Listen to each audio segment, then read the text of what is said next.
नमस्कार साथियों, पिछली चौपाई में हमने पढ़ा कि लक्ष्मण श्री राम को निर्दोष साबित करते हैं और परशुराम जी अपनी वीरता का बखान शुरू कर देते हैं। तब लक्ष्मण उन पर हंसते हुए कहते हैं, बिहसी लखनऊ बोले मृदुबानी, अहो मुनि सुमहाभट मानी, पुनि पुनि मोहि देखाओ कुठारू, जहत उड़ावन पूंकी पारू।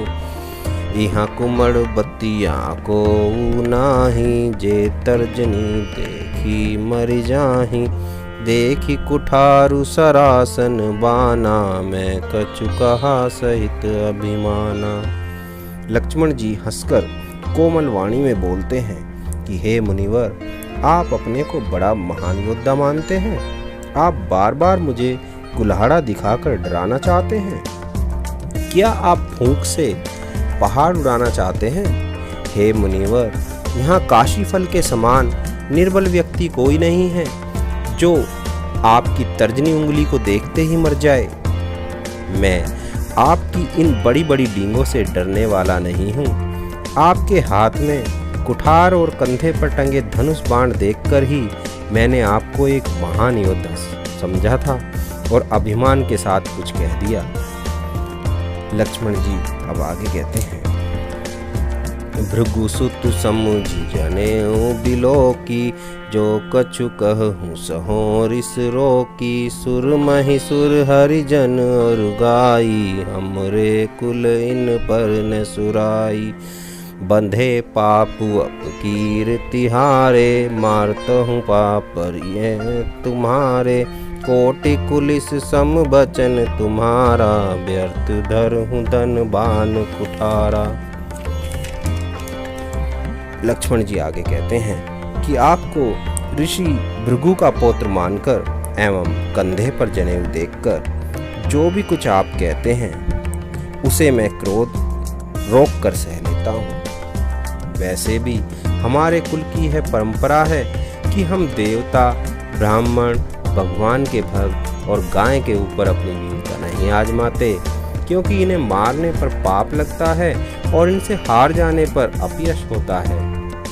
इसलिए आप मारें तो भी आपके पैर ही पड़ना चाहिए। आपका एक एक वचन ही करोड़ों वज्रों के समान है। धनुष, बाण और कुठार तो आप व्यर्थ ही धारण करते हैं। लक्ष्मण जी आगे कहते हैं, जो बिलो की अनुचित कहेऊं, क्षमहु महामुनि धीर, सुनी सरोष भृगुवंश मणि, बोले गिरा गंभीर। हे मुनिवर, आपके धनुष, बाण और कुठार को देखकर मैंने कुछ अनुचित कहा हो तो हे धीर महामुनि क्षमा कीजिए। यह सुनकर भृगुवंश मणि परशुराम जी क्रोध के साथ गंभीर वाणी में बोले।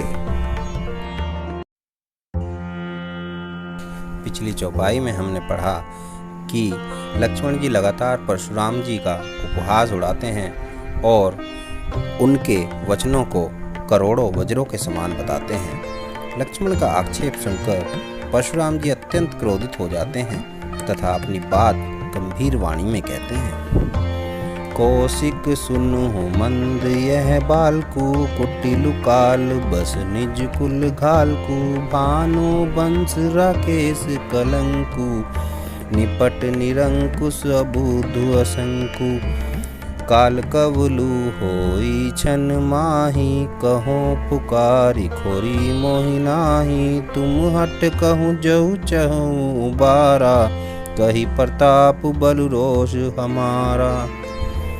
परशुराम जी अत्यंत क्रोधित होकर कहते हैं, हे विश्वामित्र सुनो, यह बालक बहुत ही मंद बुद्धि वाला है और यह दुष्ट काल के वश में होकर अपने ही कुल का नाश कर बैठेगा।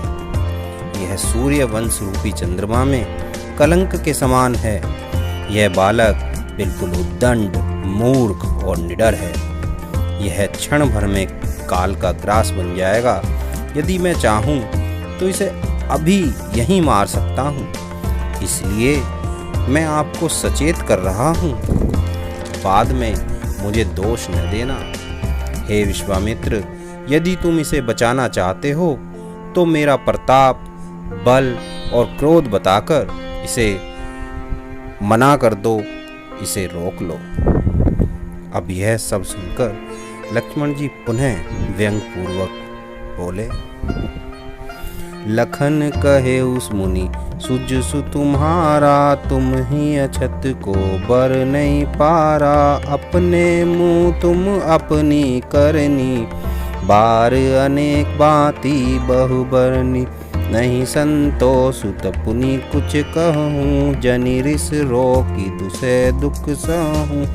वीर व्रति तुम धीर अछोभा, गारी देत न पावहु शोभा।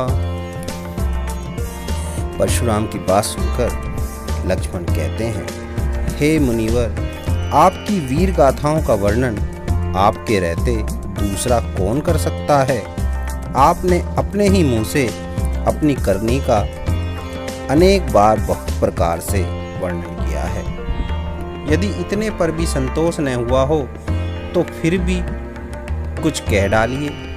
क्रोध रोककर असहाय दुख मत सहिए।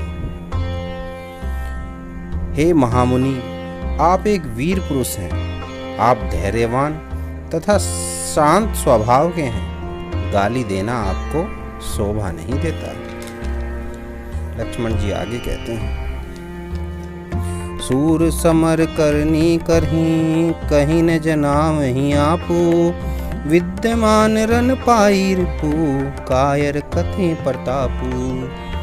लक्ष्मण जी कहते हैं, हे मुनिवर, शूरवीर तो युद्ध में शूरवीरता के कार्य करते हैं, कहकर अपनी बड़ाई स्वयं नहीं करते।